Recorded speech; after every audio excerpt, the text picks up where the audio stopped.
ರಾಜ್ಯದಲ್ಲಿ ಕಾಂಗ್ರೆಸ್ ಸರ್ಕಾರ ಬಂದಮೇಲೆ ಸರ್ಕಾರದಲ್ಲಿ ಎಲ್ಲರ ಸಹಕಾರ, ಮುಖ್ಯಮಂತ್ರಿ ಸಹಕಾರ, ಉಪಮುಖ್ಯಮಂತ್ರಿ ಸಹಕಾರ, ವಿಶೇಷವಾಗಿ ನನ್ನ ಜಿಲ್ಲಾ ಮಂತ್ರಿ ಸಹಕಾರ, ಯಾವುದೇ ಇಲಾಖೆಯ ಮಂತ್ರಿ ಸಹಕಾರ ತಗೊಂಡು ಹೊರತು ಜಿಲ್ಲೆಯಲ್ಲಿ ಮೊದಲನೇ ಸ್ಥಾನದಲ್ಲಿ 3200 ಕೋಟಿ ಮಾಲೂರು ತಾಲೂಕು ಅನುದಾನಗಳನ್ನು ತಂದಿದ್ದಾರೆ. ಈಗಾಗಲೇ ನೋಡ್ತಾ ಇದ್ದೀರಿ, ಕೆಲಸಗಳನ್ನ ಪ್ರಾರಂಭ ಮಾಡಿದ್ದೀವಿ.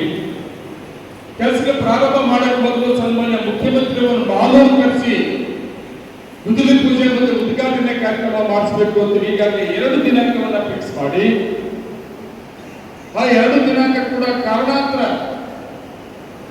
ಬದಲಾವಣೆ ಆಗಿತ್ತು. ಮತ್ತೆ ಸನ್ಮಾನ್ಯ ಮುಖ್ಯಮಂತ್ರಿಗಳು ನನ್ನನ್ನು ಕರೆಸಿ, ಜಿಲ್ಲಾ ಮಂತ್ರಿಗಳು ಮುಖ್ಯಮಂತ್ರಿ ಕರೆಸಿ ಮಾಲೂರ ಒಂದು ಕಾರ್ಯಕ್ರಮವನ್ನು ಮಾಡಬೇಕು. ನಂಜೇಗೌಡ 2 ಕಾರ್ಯಕ್ರಮ ದಿನಾಂಕವನ್ನು ಕೊಟ್ಟು ಬರಕ್ಕಾಗಲಿಲ್ಲ. ನಾನು 8ನೇ ತಾರೀಕು ಯಾವುದೇ ಕಾರಣಕ್ಕೂ ಕೂಡ ಬದಲಾವಣೆ ಮಾಡಲ್ಲ, ನಾನು ಬರ್ತಾರೆ, ಕಾರ್ಯಕ್ರಮ ತುಂಬಾ ಚೆನ್ನಾಗಿ ಮಾಡಬೇಕು ಅಂತ ಹೇಳಿ ಸನ್ಮಾನ್ಯ ಮುಖ್ಯಮಂತ್ರಿಗಳು ತಿಳಿಸಿದ್ದಾರೆ.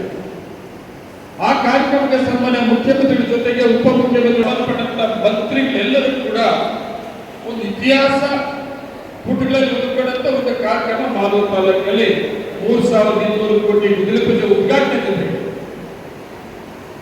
ಸುಮಾರು ಜನ ಮಂತ್ರಿಗಳು ಕೂಡ ಆ ಕಾರ್ಯಕ್ರಮ ಭಾಗವಹಿಸುವಂತ ಒಂದು ಕಾರ್ಯಕ್ರಮ ಆಯೋಜನೆ ಮಾಡಿದ್ದೀವಿ. ಇವತ್ತು ಆ ಕಾರ್ಯಕ್ರಮ ಯಾವ ರೀತಿ ಮಾಡಿ